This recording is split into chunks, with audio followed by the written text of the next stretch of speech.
this, because to me you guys have a good sound, and you could make money and you could sell music in a lot of different ways. You could take what I consider the road most traveled, the hip hop scene, where you sing about beating your girlfriend and selling drugs and all these different things that you hear so much of today. Right. And you guys have decided to take a different path, where you talk about your appreciation for the military, love for your country, championing conservative values, and it's kind of sort of the music I wish I would have had when I was growing up. And when I grew up on the farm out here in Kansas, and I liked the country music, but I actually listened to more of the rock and roll, and I was a ZZ Top kind of guy, and that music was good. When you get a little bit older, you start kind of thinking about the actual words that go with the beats and melodies that you enjoy. Right. And sometimes, you think, well, maybe I don't really want to be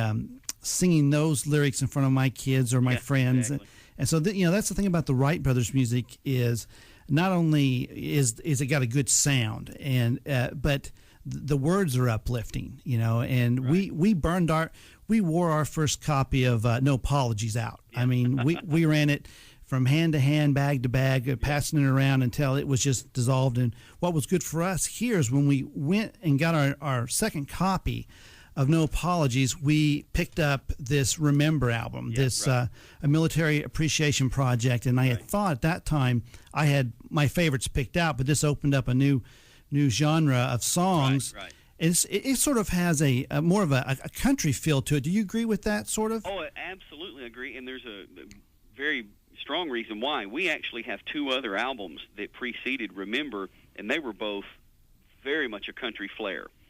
We subsequently have pulled them. I say we've pulled them from our site. It's more they're kind of on a, I don't know what you call them, like an archive page or something, where they're there, like an outlet page. They're there, but see, what we did was we started with country music. I mean, it was still very much, politically minded and right-leaning, absolutely. It was all hardcore conservative music. But we started with the country feel to it because we honestly felt like maybe that was the only way we were going to be able to get this message out. It's doing what we do is so new. Mm-hmm. And, no one else is doing it. I mean, we love that when you can hear like a Toby Keith or somebody sing a very patriotic song or whatever. Right. Those are great, but nobody is singing about talk show, conservative issues the way we do. So we felt like country music was going to be it, and that opened a lot of doors for us.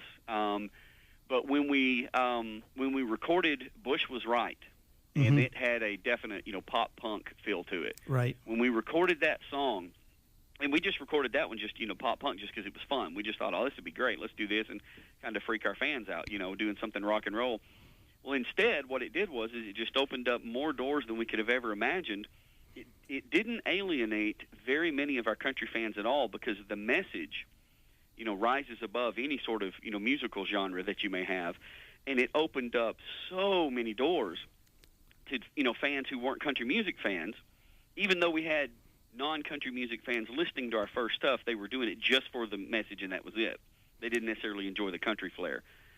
So we said, well, man, rock and roll is where our heart's at, and we love, even though the whole pop punk kind of thing, is basically on its way out, for the most part, it really fits, what we're doing now. And so that's why we recorded the whole album that way, and that's been the ticket. It just seems to have struck a lot more nerves. I agree, and I made sure and squeezed in Bush Was Right before we talked to you, and I'm going to serenade our listening crew out with the list, which is actually the first song that I ever became acquainted with the Wright Brothers music, and it was by accident. Mm-hmm. I was doing some YouTube work, which we're actually YouTubing this radio interview. Oh, cool. And I ran across a guy that I would actually become friends with. His name is Trent, and he's from ProudConservative.com. Right.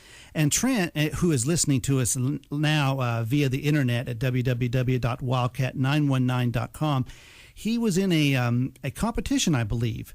Yeah. And he was making this video. Now, I thought his was entertaining, and his videos had over almost 8,000 hits, but the music behind it was what was so interesting. I thought, man, this is creative, and I love what Trent's doing, but there's a sound here.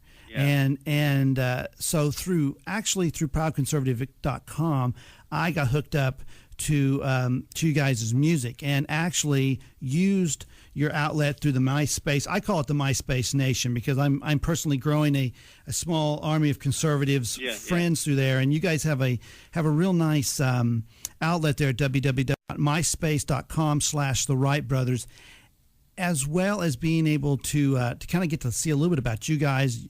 You have an option there where people that are interested can get little tidbits of music. Yeah, right. And and I got to see the humor side of your stuff with your dear Rosie, and I think it's wonderful that you have a little therapeutics help for her. And I try to do that as well, and Lord knows she needs the help. But sure. That gave me a taste to say, well, I'm going to commit and buy this because not only you have a good sound, you had that rock and roll sound that I grew up with and enjoyed, but you had a message that I agreed with. And so since that time, and we've been displaying your music at our major website at www.ibbetsonusa.com. I've been finding that other conservative talk radio hosts just around the globe are really getting into your stuff. I noticed that you guys have been on just lots of different appearances, from Hugh Hewitt to Lars Larson's to the Honorable G. Gordon Liddy, and so it sounds like you are getting a good response.